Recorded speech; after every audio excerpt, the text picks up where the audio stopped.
my nature, somewhat trickster, but a critical thinker and a survivor. I am the daughter of Anne Marie Sayers, and we live in Indian Canyon.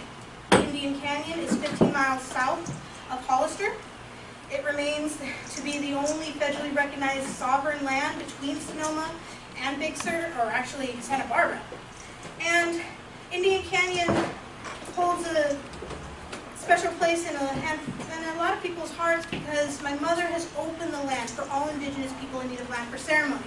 But also, in history, it was a safe haven for the natives who did not like the constraints of the missions. So, late 1700s, early 1800s, the natives who did manage to run away and not get trapped managed to traverse the Cienega Valley and go up into the Canyon mountain range, the Gavilan mountain range. That's why it is now known as Indian Canyon.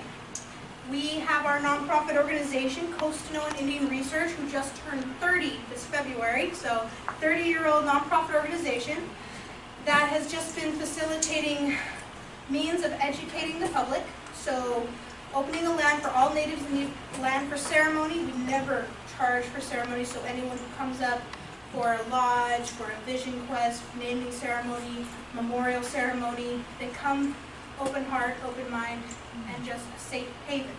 And then we open the land for education. And so we have all the way from elementary school to university students come visit Indian Canyon, and that is where a lot of the fundraising efforts are, a lot of funds are generated, is through their kind donations and their efforts of internships and volunteers.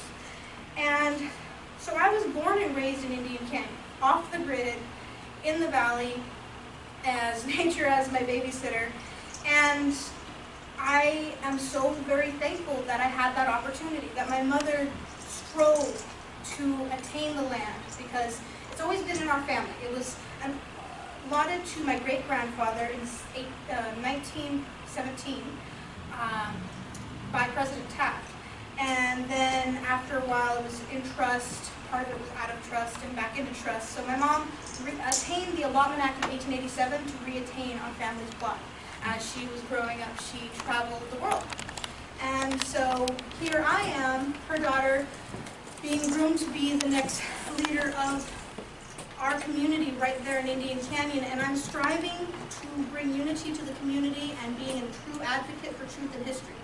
And so with the canonization of Unipacera, I'm not a fan of it whatsoever. I know that our efforts might go in vain because it's been in the books for quite a while, and if the Archdiocese is going to do it, they're going to strive to do it, but I don't have to acknowledge it. But with my efforts in going forward and saying I don't like this, I want to be an instrument of change. I want to be a catalyst for truth and history. So at least when the mission curriculum is presented to the students, the least they could do is offer the Indigenous perspective. Because right now, it's just out of the kindness of certain parents' hearts that they say, you know what, my kids are doing this mission curriculum. I met this Ohlone person at Ohlone Days, or I've heard about this Native woman over here, or this group danced over here. What were they called? And of course, we kind of utilize the term Coast-to-Noan and Ohlone as a unifying term, but all of our peoples are just called people in our languages. Hence, Amamutsun or Mowekma, or all these tribal groups, but we have to utilize the term Coast-to-Noan and Ohlone to bring unification to Bay Area peoples, because we're barely acknowledged in any of the history books. And of course, there's plenty of streets Ohlone Way, but what are those? Who are they? Are they alive? Yes, we are. We are still here. Why do we even have to say that? I love that quote. We are still here, but we have to think behind it. Why do we have to say that? And so I am totally driven to be an advocate for truth and history. And going back to it being just the compassion of parents, or that one unique teacher who says, you know what, when I present this curriculum, I want to invite a Native speaker, or I want to invite a Native Peru. And it's just out of the kindness of their heart. Most of the time, we barely get honorarium or per diem or anything, but we go because we want to educate people. We go because we are driven by the passion that we want to acknowledge our ancestors, and we are their children. And we are the next, me as a youth, I am the next generation. I have to do something to ensure that truth and history is acknowledged, because if we just keep believing what the books say, it will totally exclude so many peoples. And exclusion isn't very beneficial for a community. And so I just, I was invited to this event, and I'm striving to join because it was scheduled that last week. And I'm kind of sad to not be able to see my other warrior sisters, Morning Star and Karina, because they have been true advocates right in this territory, and they have amazing things to say. So I do hope that many of you have an opportunity to interview them or talk to them. They have amazing work that are going forward. Right now, Karina and Morningstar, I believe, are at Segurate. They stood there standing in solidarity, still standing in solidarity.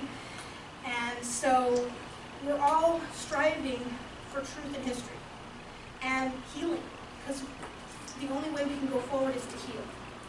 And so with the efforts of SoCal AIM, when I was down at the mission, protesting or standing in solidarity and prayer against the canonization of Ina Becerra, I was invited, one, to participate in the gathering down in Santa Barbara, and there's a symposium. And because I was going to speak at the event, but so many amazing elders needed to speak, they went before me, and the organizers of SoCal AIM invited me to be a panelist on their symposium. So what they're going to do is have a symposium on Saturday and a mission visit on Sunday, I believe May 30th and 31st.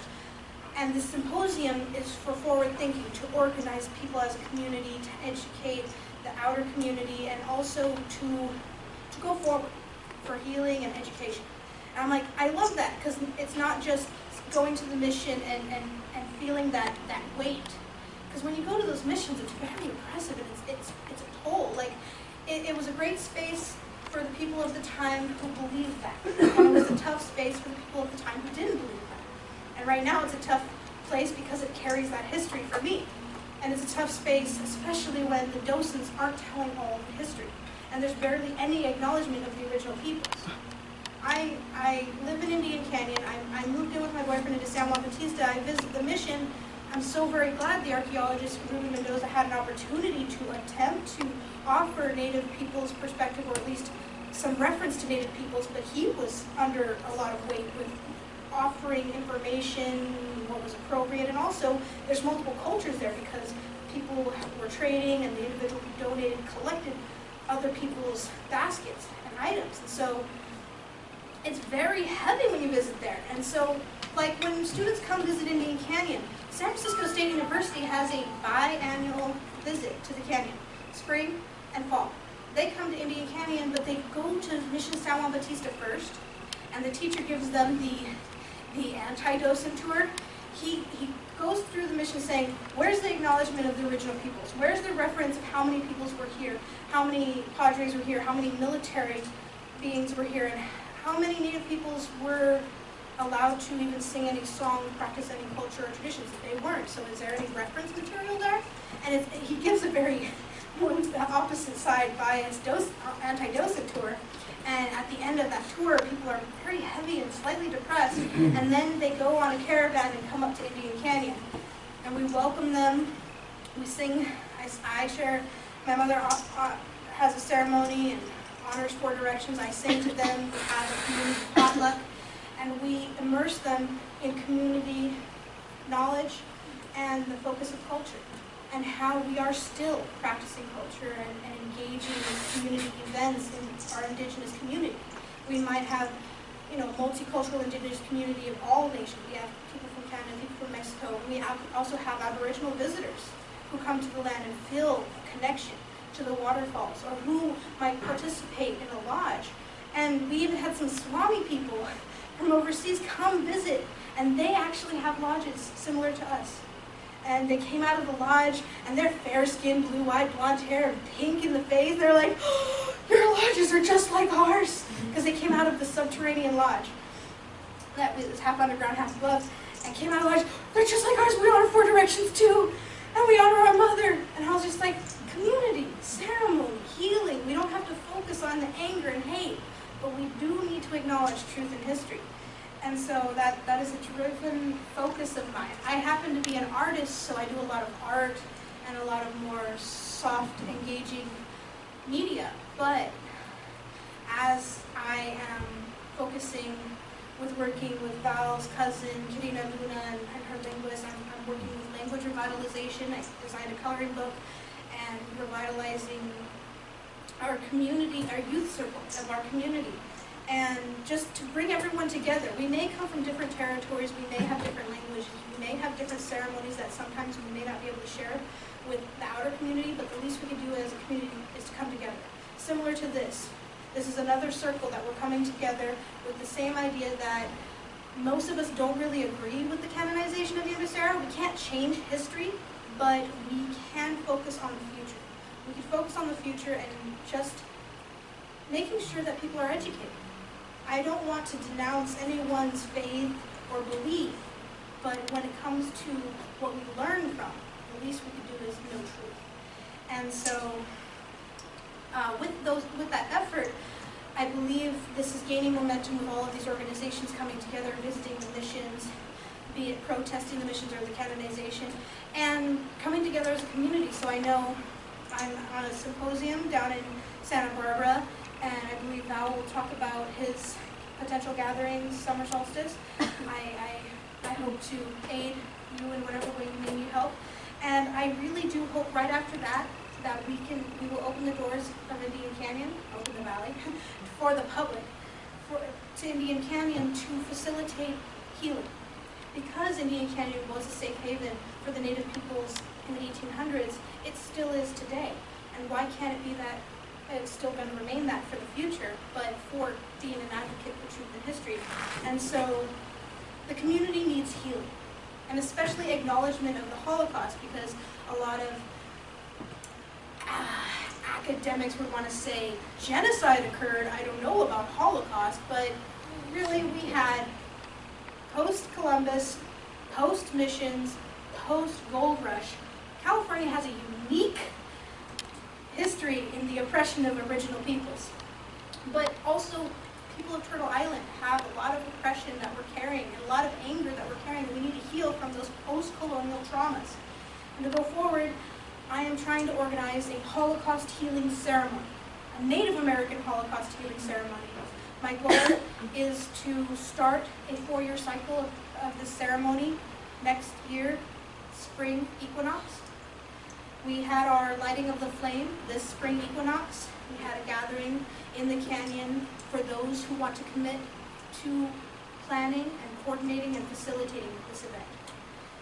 Because we want to make it a safe space, we want to ensure, because Indian Canyon is off the grid, we have a lot of extra measures to take to ensure people are comfortable, our elders are fed, porta potty meetings, all those fun things, so we need to do some fundraising. But I do intend that this gathering will go forward, and at the end of the 4-year cycle, we may pass it on to another community, and it could be anyone of Turtle Island, to continue the Holocaust healing ceremony and acknowledging it for the original peoples of the territory.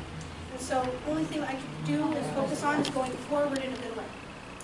And so I don't mind any questions, but I'll offer you a song in the Muslim language, and I'll give you the English version after.